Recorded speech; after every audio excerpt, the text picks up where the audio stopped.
নমস্কার বন্ধুরা, আপনাদের সকলকে আমার চ্যানেলে অনেক স্বাগত।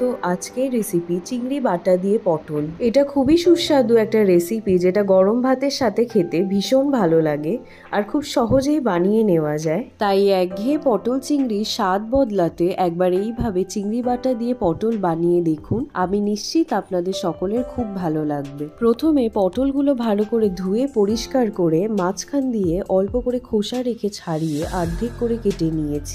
আপনারা চাইলে পটলগুলো লম্বা রেখে মাঝখান দিয়েও কাটতে পারে।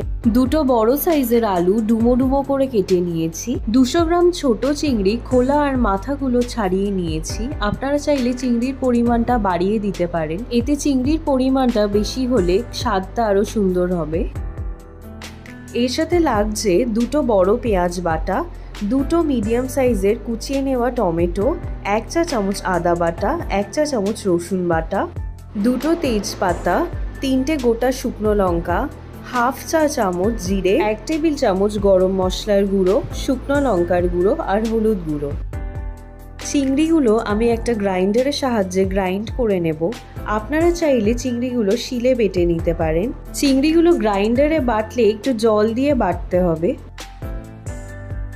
এবার একটা কড়াই ভালো করে গরম করে নিয়ে তাতে সর্ষের তেল দিয়ে দিচ্ছি। তেলটা ভালো করে গরম করে নিয়ে প্রথমে কেটে রাখা আলুগুলো ভেজে নেব। সামান্য একটু নুন দিয়ে দিচ্ছি যাতে আলুগুলো তাড়াতাড়ি নরম হয়ে যায়। আলুগুলো একটু লাল লাল করে ভেজে নিয়ে তুলে নিচ্ছি একটা পাত্রে। এবার আমি কেটে রাখা পটলগুলো ভেজে নেব। পটলগুলো কড়াইতে ছাড়ার আগে আমি একটু নুন মাখিয়ে নিয়েছিলাম। একটু লাল করে ভেজে নিয়ে তুলে নিতে হবে।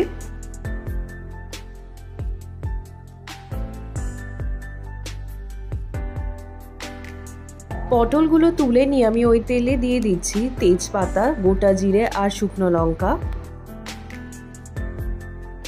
ফোড়নগুলো আমি 30 সেকেন্ডের মতো তেলে ফ্রাই করে নেব।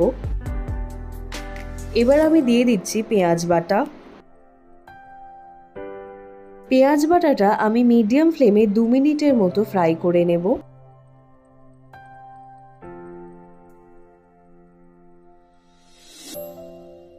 এবার আমি দিয়ে দিচ্ছি আদা বাটা, রসুন বাটা, হলুদ গুঁড়ো আর শুকনো লঙ্কার গুঁড়ো। এবার সব মশলাগুলো একসাথে ভালো করে কষিয়ে নেব।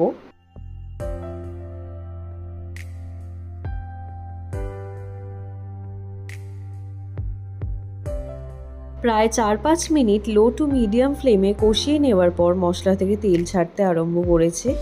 এবার আমি দিয়ে দিচ্ছি কুচিয়ে রাখা টমেটো, লবণ,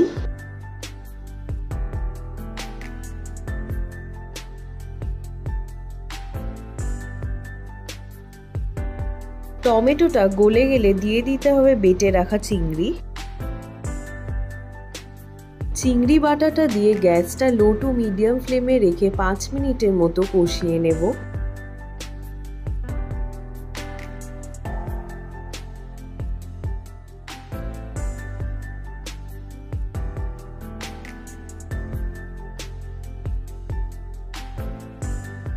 মিনিট 5 কষিয়ে নেওয়ার পর আমি এতে একটু জল অ্যাড করছি।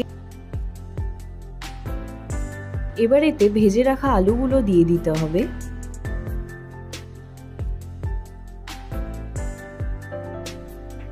আলুগুলো একটু নেড়ে নিয়ে আমি এতে আরেকটু জল দিচ্ছি। জলটা ভালো করে মিশিয়ে নিয়ে আমি কড়াইটা ঢেকে দেব। কড়াইটা ঢেকে দিয়ে গ্যাসটা লো ফ্লেমে রেখে আলুগুলো একটু সেদ্ধ করে নেব।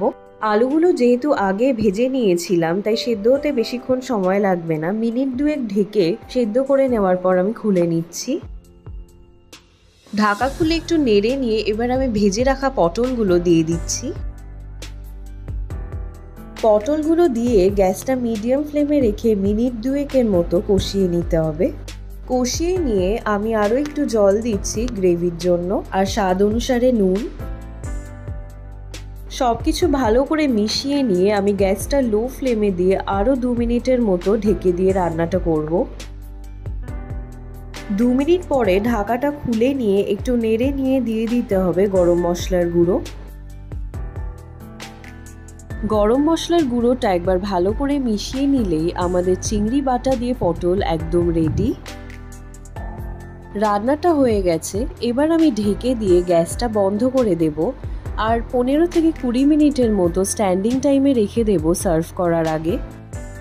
15 থেকে 20 মিনিট স্ট্যান্ডিং টাইমে রাখার পরে সার্ভ করুন গরম ভাতের সাথে। আপনারা সকলে এই রেসিপিটা বাড়িতে অবশ্যই ট্রাই করবেন আর নিচে কমেন্ট করে জানাবেন কেমন লাগলো। ভিডিওটা ভালো লেগে থাকলে অবশ্যই লাইক, শেয়ার আর কমেন্ট করবেন আর চ্যানেলটাকে সাবস্ক্রাইব করার অনুরোধ রইল। ফিরে আসবো আবার একটা রেসিপি নিয়ে। ধন্যবাদ।